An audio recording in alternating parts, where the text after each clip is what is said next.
Pagdagsa ng mga pasahero ngayong summer vacation at Holy Week, pinaghahandaan ng Philippine National Police. Pambansang pulisya, mas pinaiigting ang pagpapakalat ng tauhan para tiyakin ang kaligtasan ng publiko sa ilang lugar sa bansa. Si Ryan Lisiges sa sentro ng balita. Planchado na ang ipatutupad na seguridad ng Philippine National Police o PNP para sa nalalapit na summer vacation at Holy Week.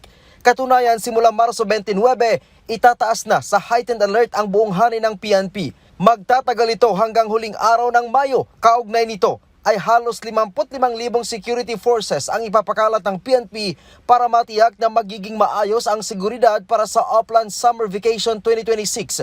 Kabilang dito ang mahigit 40,000 pulis at augmentation force.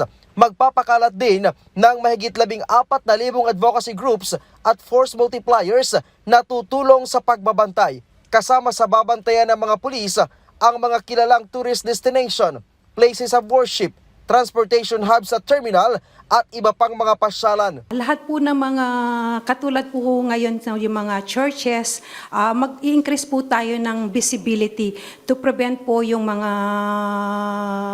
posibleng hindi magandang mangyayari and to reassure the public po na nandoon po ang kanilang mga pulis.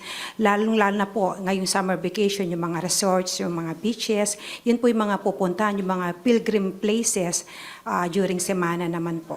Dahil sa inaasahang dagsa ng mga pasahero ang uuwi sa kanilang lalawigan, nasa 10,000 pulis ang itatalaga sa mga terminals. Magpupwesto din sila ng mga motor assistance center, tourist assistance desk at police assistance desk. Yes po ma'am, lahat po ng unit ng PNP is activated po during this time po kasi may mga kabataan po katulad po ng nabanggit ninyo. So yun din po, meron din po silang i-deploy and continuous pong ating information campaign to include po yung mga taga-PIDEC, taga-HPG, taga-tourist. Sila po ay magbibigay po ng kaalaman at saka necessary information po para po masawata ang mga ganitong illegal activities. Sa kabila nito, wala namang namomonitor na banta ang PNP para sa mahabang bakasyon. As of now po ma'am, wala po. But then po, yung ating intelligence unit po is continuously conducting threat assessment para po maibigyan po natin ang ating mga field commanders para po sa ating tinatawag na proactive security operation. Ryan Lisiges para sa Pambansang TV sa Bagong Pilipinas.